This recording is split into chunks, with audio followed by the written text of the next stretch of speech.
Love triangles almost never turn out good. Someone always ends up hurt. Sometimes even worse. Catherine Wells-Burr thought she found the love of her life in Rafal Novak.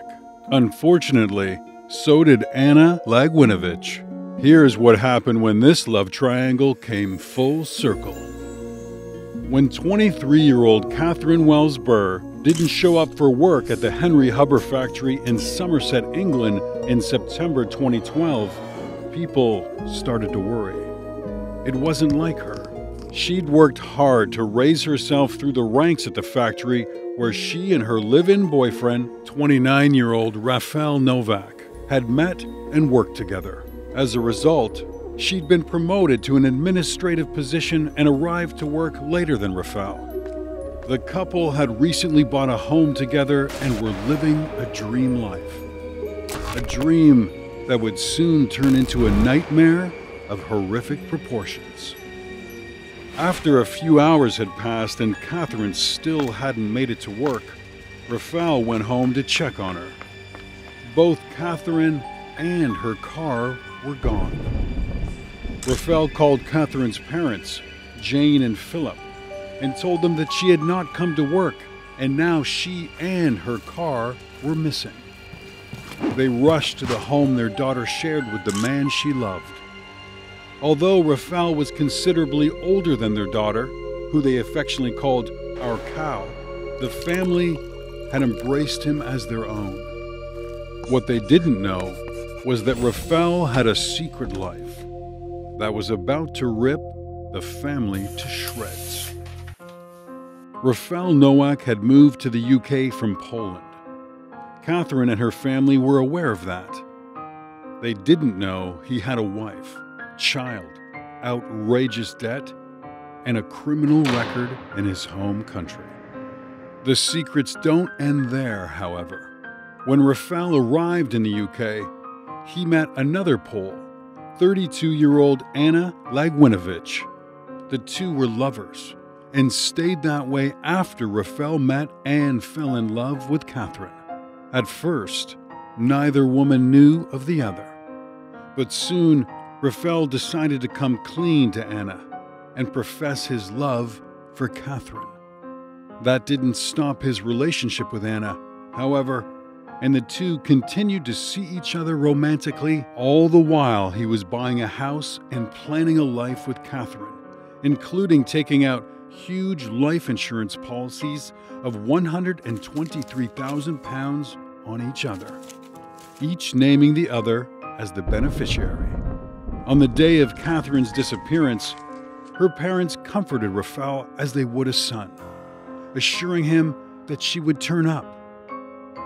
It was then that Rafal dropped his first tidbit of information. He was worried because Catherine had been receiving threatening messages from an ex-boyfriend. She was so upset about these messages, Rafal had told Catherine's family that she had spoken of taking her own. A day passed, and with this new information from Rafal, Catherine's parents decided it was time to call in the authorities. As the investigation began, Rafal stayed at the family's home to await any news. All the while, he cried and bemoaned his lost future with Catherine as if she were already dead. It almost seemed as if he knew something they didn't. Catherine was quickly located, but no one was prepared for what they discovered.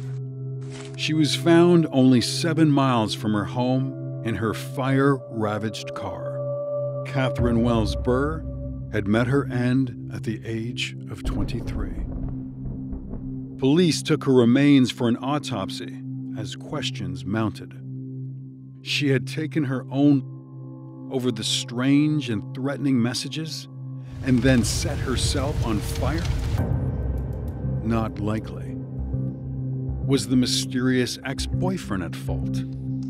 The investigation deepened into the suspicious circumstances, and detectives zoned in on Rafal. He told police he had been with Catherine at their home all night before her disappearance.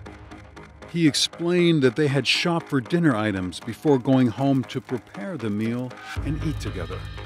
They watched a DVD and went to bed. In the morning, according to Rafael, he readied himself for work around 5 a.m. and kissed her goodbye before leaving, expecting to see her in a few hours when she arrived to work. As police conducted their investigation, Rafael continued to stay with the Wells-Burr family, where they noticed some odd behavior. The woman he loved was found lifeless in a burnt-out car, yet he never shed a tear. He avoided conversations about her, instead concentrating on his wish for a steak dinner. When authorities were informed of the hefty life insurance policies the couple held on each other, the investigation into Rafael ramped up. Police seized his phone and searched the home he shared with Catherine. That's when his secret life was finally revealed. Calls and messages proved he had been meeting up with his ex-girlfriend Anna Lagwinovich several times a week, even multiple times a day, for years. Anna portrayed a deep hatred for Catherine, who never even knew she existed. She was highly jealous of Catherine and wanted Rafael all to herself. That didn't mean he had anything to do with Catherine's horrifying end. Or did it? In light of the new information, detectives began to look harder at Rafael's former life in Poland. They soon discovered he had a lengthy criminal history for offenses including drunk driving and several attacks against his wife. A few strange online dating profiles for Catherine were also discovered. Nothing so wholesome as Match.com. No, these sites were more of a risque variety, intended for casual hookups and one-night stands. Investigators were immediately suspicious of their validity when they compared the wording used in these profiles to the messages they found in her phone and her social media posts. They just didn't sound like the same person. What's more, the suggestive photos of Catherine used in the profiles were obviously doctored. Her face had been plastered onto someone else's unclothed body. The intensifying investigation revealed a message sent from Catherine's phone to an unknown man on the last day of her life. Someone she said she was on the way to meet at around 5 a.m. As police went to work tracing the SIM card to the unknown man's phone, Catherine's autopsy results came back. She had been asphyxiated.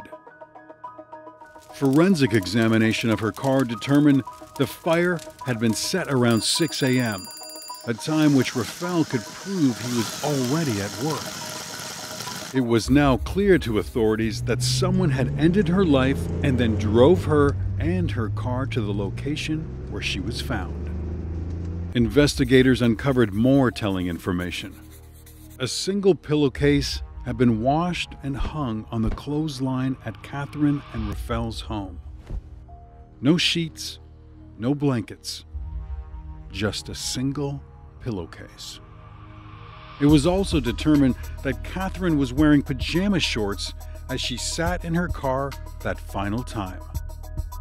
Had she gone out to engage in some clandestine affair without first getting dressed? Unusual, to say the least.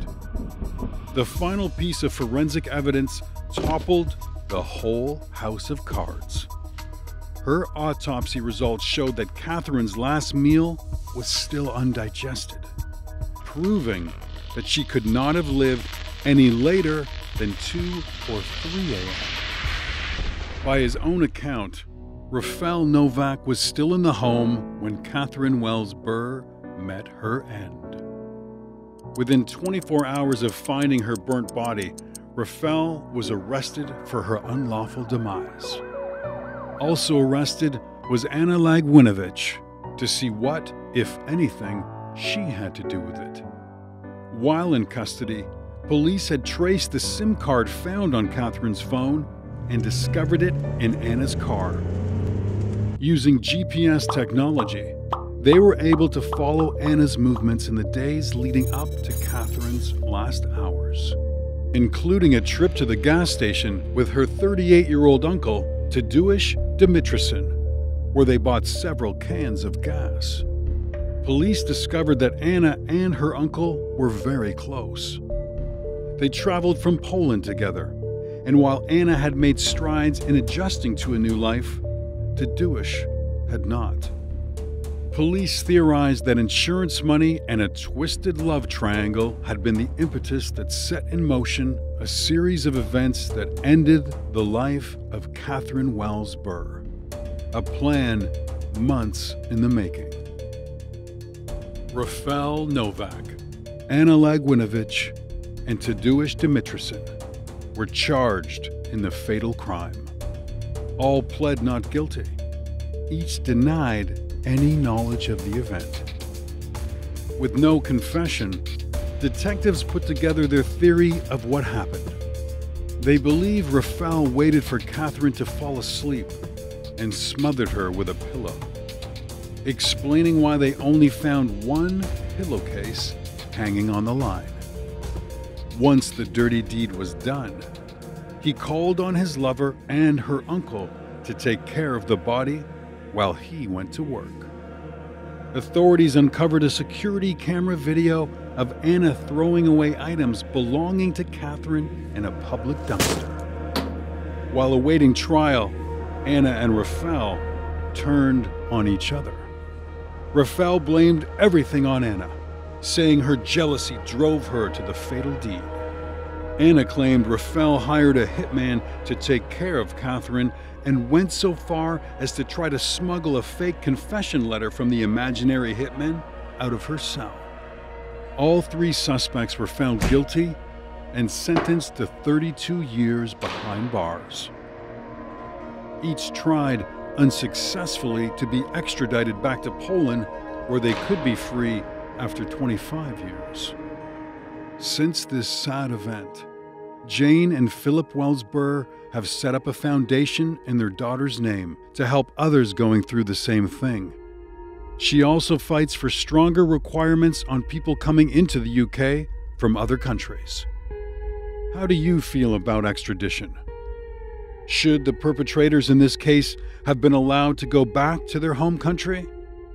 Don't forget to like and subscribe for more content.